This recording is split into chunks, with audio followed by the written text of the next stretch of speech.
Hi, this is John Ying with 52 Things to Do in Santa Clarita. Each year, tens of thousands of students and families go visit Lombardi Ranch for the Pumpkin Festival. Today, you will get a chance to meet the woman behind the Lombardi Ranch, find out how the Pumpkin Festival actually got started, and why she is still so passionate about the Scarecrow Contest. So join me as I explore Lombardi Ranch.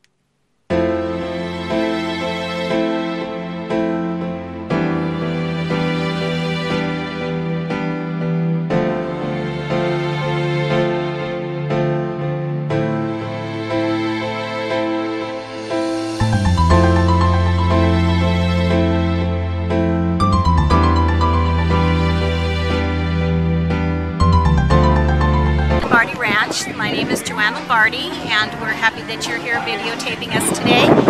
A little history about our ranch. My father-in-law and mother-in-law started this ranch in the 1940s. They raised strawberries and potatoes. Then when they retired, the ranch was laid fallow for several years until my husband and I decided to farm, and our first crop was harvested in 1966. At that time we had one daughter, one tractor, and we worked long hours and just loved it. My husband just has thrived on this. And we raised cantaloupe, watermelon, and a few other things, but cantaloupe and watermelon were our main crop.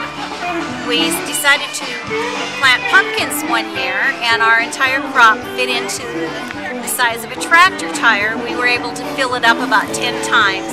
We sold a few pumpkins. When our daughter was 4 and a half, she went to Small World Nursery School as their first class there, and they needed a place to go on a little field trip, so I invited them up to the ranch, and we had pigs and we had cows, and we were raising them for our own food. The kids were really interested in those animals, and so we walked them around, or I walked them around, talked to them a little bit. And at the end of the tour, I gave each one of them a little tiny pumpkin. The next year, I had a couple of other preschools call me and say that they would love to come to the ranch because they'd heard such fun things about it and they wanted to see the animals. So we had 2 field trips that year, and it has blossomed into something just fantastic. Field trips now, we have field trips every day through the month of October. I get thousands, literally thousands and thousands of kids that come on the field trips. Some of them come from this city and they've never been to the farm before. They tell their parents about it, and then they want to come on the weekend. And when they come on the weekend, they'd say, well, do you serve food, or do you have any rides, or do you have face painting, or anything like that? So we listened to the people, what they wanted. We tried to make it still family-oriented, nothing mechanical. You notice we have no mechanical rides. Everything needs to be natural, and we just have the greatest time, and it's a wonderful place to visit.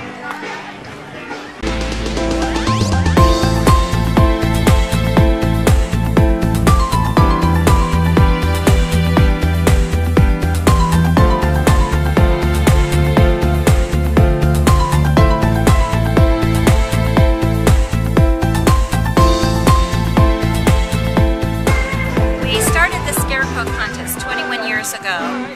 A cousin of my husband's had gone up to the Sacramento Valley, and there was a place called the Nut Tree Farm, and they had a scarecrow contest. He videotaped it, thought it was a wonderful idea, and brought it down to us.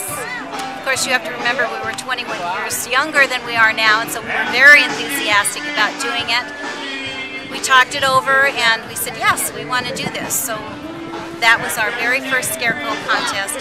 We had over 100 entries that year. People were thrilled.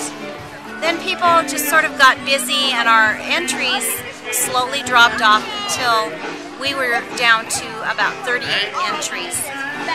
Then when the economy dropped and people were looking for things to do that didn't cost much money, and they were doing more family things, our entry rate has risen again, and this year we had over 55 entries, and we're thrilled because it seems that it's brought families together. A lot of the scarecrows are done by families, so you know that they spent family time arranging them, planning them, actually building them, and then bringing them here and installing them. So I personally am very happy about that. I think that family is the most important thing in your whole life, and anything that I can do to help bring families together is, I feel I've accomplished something. So any of you who participated in the Scarecrow contest this year and in past years, I thank you very much.